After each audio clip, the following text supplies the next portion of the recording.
कटु वचन है तीर। किसी गांव में एक धनी व्यापारी रहता था।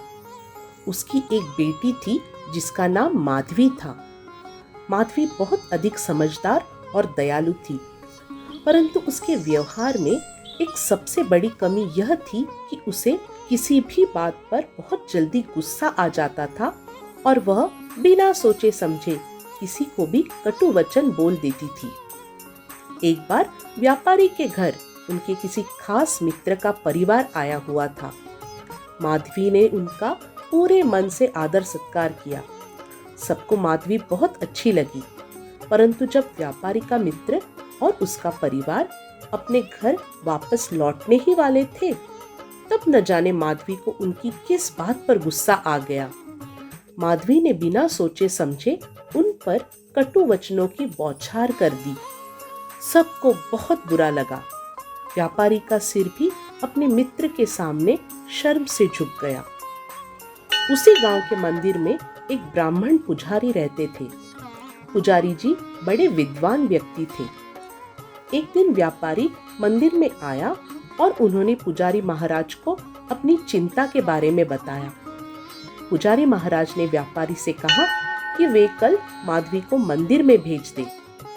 अगले ही दिन व्यापारी ने माधवी को मंदिर में भेज दिया। पुजारी महाराज ने माधवी को बेरों से भरा हुआ एक बर्तन दिया और बोले, बेटी, इस बर्तन में भरे बेरों में से एक एक करके बेरों को रास्ते पर डालते हुए अपने घर जाओ और उसी प्रकार एक एक बेर रास्ते पर डालते हुए अपने घर से मंदिर में लौट आओ। माधवी ने वैसे ही किया।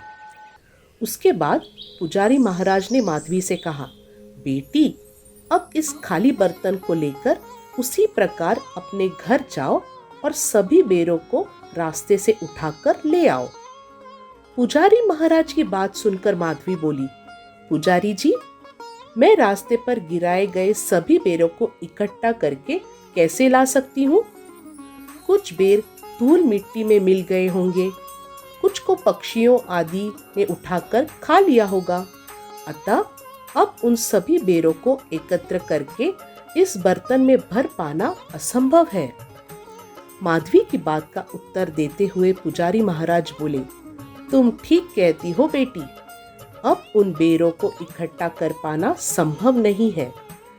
ठीक इसी तरह जब तुम किसी को बिना सोचे समझे कटु वचन बोल देती हो तो उन्हें वापस लेना भी असंभव ही है। अर्थात मुंह से निकलने वाले शब्द धनुष से निकलने वाले बाणों की तरह होते हैं, जो एक बार चलने पर कभी वापस नहीं लौटते। माधवी पुजारी महाराज की बात को समझ गई।